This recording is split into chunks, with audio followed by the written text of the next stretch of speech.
اور بہت ساری عزت کے تحت ختم کرنا چاہتا ہے اس بحران کو، اس کالک کو، لیکن اپنا نام بدلنے کے باوجود جو ہے وہ اس سے نجات حاصل نہیں کر پاتا۔ اور اس میں اس کے آس پاس کے لوگ، وہ لوگ جو اس کے اپنے ہیں، وہ لوگ جو اس سے محبت کرتے ہیں، اس کے دوست ہیں، وہ بھی اسی معاشرے کے لوگوں کے ساتھ کھڑے ہیں اور اس کے ساتھ وہی سلوک کرتے ہیں، یا وہ سوال جو اس کو ہانٹ کرتا ہے وہ سوال پوچھتے ہوئے نظر آتے ہیں۔ ایون حلیمہ جو ہے، جو اس کی بچپن کی محبت ہے، وہ بھی اس سے یہی سوال کرتی ہے کہ کیا یہ سچ ہے کہ تم بھائی غلام حسین کی اولاد ہو، اپنے باپ کی اولاد نہیں ہو؟ تو ایسا سوال جب بھی اس کے سامنے آتا ہے، اگر ہوش میں ہو تو اس کو اپنا خون منجمد میں ہوتا محسوس ہوتا ہے، اور شفیع یہ محسوس کرتا ہے کہ اس کا دماغ جو ہے وہ بالکل معاف ہو گیا ہے اور وہ کچھ بھی سوچنے سمجھنے کی صلاحیت سے عاری ہو جاتا ہے۔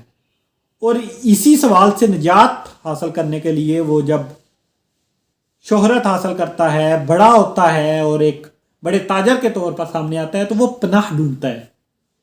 وہ شراب میں پناہ ڈھونڈتا ہے کہ بہت زیادہ شراب پی کے وہ اس سوال سے نجات حاصل کر لے گا، یا وہ عورت کی آغوش میں پناہ ڈھونڈتا ہے کہ کسی نہ کسی عورت کی آغوش میں جو ہے وہ سو کے اس سوال سے نجات حاصل کرے گا، اور اس خواب سے نجات حاصل کرے گا جو اس کو راتوں کو آ کے ڈراتا ہے اور اس کے جسم میں راتوں کو پسینے چھوٹ جاتے ہیں۔ وہ اس سب سے نجات چاہتا ہے، لیکن اس کی نجات کیا ہو پائے گی، یا کیا وہ نجات ممکن ہے؟ یہی سوال جو ہے وہ یہ ناول ہمارے سامنے چھوڑتا ہے۔ اس ناول میں شفیع کا جو کردار ہے وہ ایک ٹوٹے پھوٹے شکست خوردہ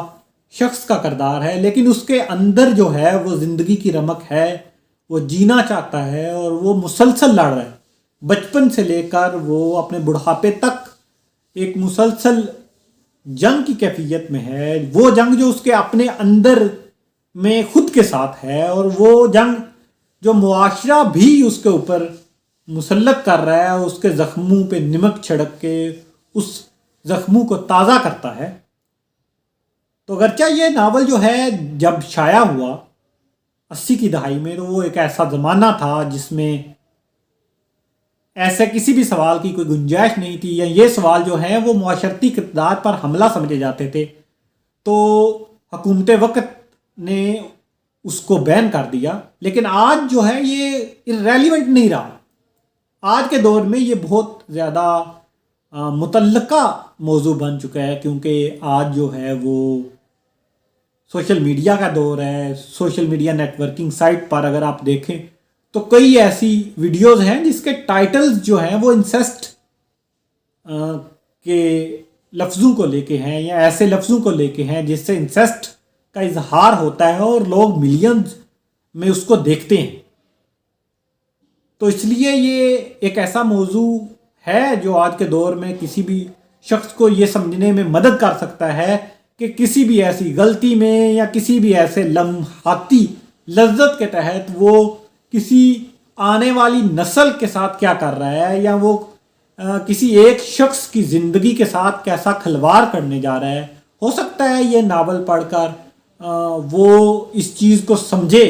کہ یہ آنے والی نسل کے لیے کتنا بڑا کرب ہو سکتا ہے، یا معاشرے میں لوگ اس اذیت کو سمجھنا شروع کریں اور اس اذیت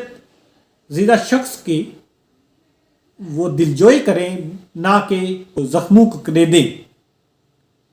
تو اکرام اللہ صاحب جو ہیں انہوں نے جتنا بھی لکھا ہے اس پہ بہت زیادہ جو ہے وہ تنقید نہیں کی گئی، یا اس کی تعریفی یا توصیفی مضامین نہیں لکھے گئے۔ لیکن جب یہ ناول شائع ہوا تھا تو محمد خالد اختر صاحب نے اسے